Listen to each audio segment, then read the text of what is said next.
नमस्कार दोस्तों, आज की कहानी है औरत की अहमियत। पत्नी पति से फोन पर सुनिए, ऑफिस से आते हुए खाना बाहर से ही लेते आना, मेरी तबीयत कुछ ठीक नहीं है।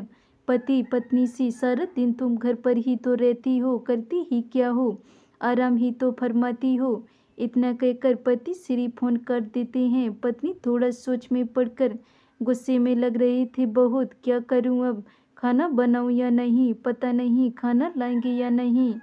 पत्नी थोड़ा सोचने के बाद मैं ही कुछ झटपट बना लेती हूँ, क्यों ना बिरयानी ही बना लूँ। कुछ देर में बिरयानी बन जाती है और पति श्री के भी घर पहुँचने का समय लगभग हो ही जाता है। पति घर पहुँचकर खाना बनाई हो, पत्नी घबराते हुए, हाँ जी बिरयानी बना ली। पति, तो फिर मुझे क्यों फ़ोन किया था, इतनी जल्दी तुम्हारी तबीयत भी ठीक हो गई। अरे वाह, ताना मारती हुए थक जाती होगी ना तुम दिन भर आराम करती करती। पत्नी, आराम, हम सही कहा आपने, आराम ही तो करती हूँ। चलिए अब मुंह हाथ धो लीजिए, खाना तैयार ही है। पति मुंह हाथ धोकर खाने के टेबल पर आता है, जहाँ पहले से ही वो उनके आने का इंतजार कर रही थी।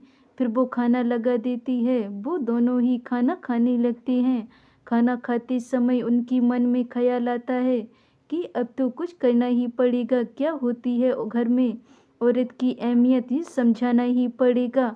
अगले दिन देर तक वो सोती रही। एक उसके ना उठने से सभी सोते रहे। फिर 8 बजने ही वाले थे कि वो उठ गई और नहाने चली गई। फिर जब उनकी आंख खोली तो समय देखा, ऑफिस का समय लगभग हो ही चुका था। प्रिया प्रिया गुस्से से चिल्लाते हुए बुलाने लगी, आज तुमने मुझे उठाया क्यों नहीं?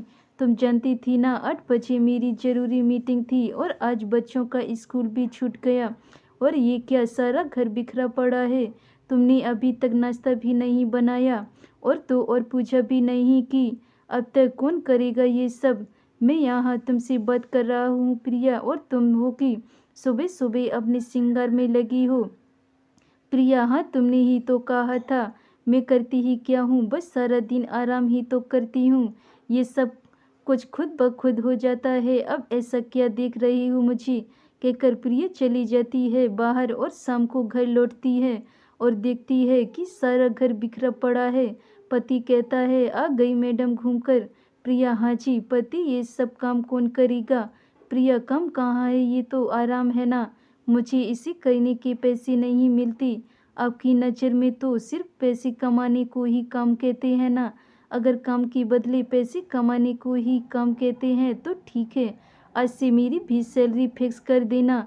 हफ्ते में कितने दिन काम करने वाले होंगे ये डिटेल में मेंशन कर देना। तीज त्योहार की छुट्टी भी अलग रख देना। बिना काम किए त्योहार कैसे होते हैं मुझे भी है देखना। 8 घंटे काम करने के बाद बाकी के 10 घंटों का ओवर टाइम करने का हिसाब भी कर लेना। ऐसे क्या देख रहे हैं, चलिए सो जाते हैं, सुबह से नई ड्यूटी करनी है ना। आइए। वो चुपचाप बस प्रिया की बातें सुन रही थी और बस उसे देख रही थी और उसकी इस बातों को समझने की कोशिश कर रही थी। प्रिया लाइट बंद कर बेड पर सो जाती है और वो भी बेड पर आकर लेट जाते हैं। फिर सुबह की पूरी हुई घटना की याद करते हैं और उन्हें इस बात का एहसास हो जाता है कि औरतों के बिना घर घर नहीं होता, बस एक मकान होता है। सुबह उठकर वो बिना कुछ कहे प्रिया को गले लगा लेते हैं और अपनी गलती के लिए माफ़ी मांगते हैं और साथ ही आज प्रिया के लिए अपने हाथों से चाय बना कर लाते हैं। इस तरह से प्रिया अपनी और घर में रहने वाली सभी औरतों की अहमियत का एहसास कराती हैं।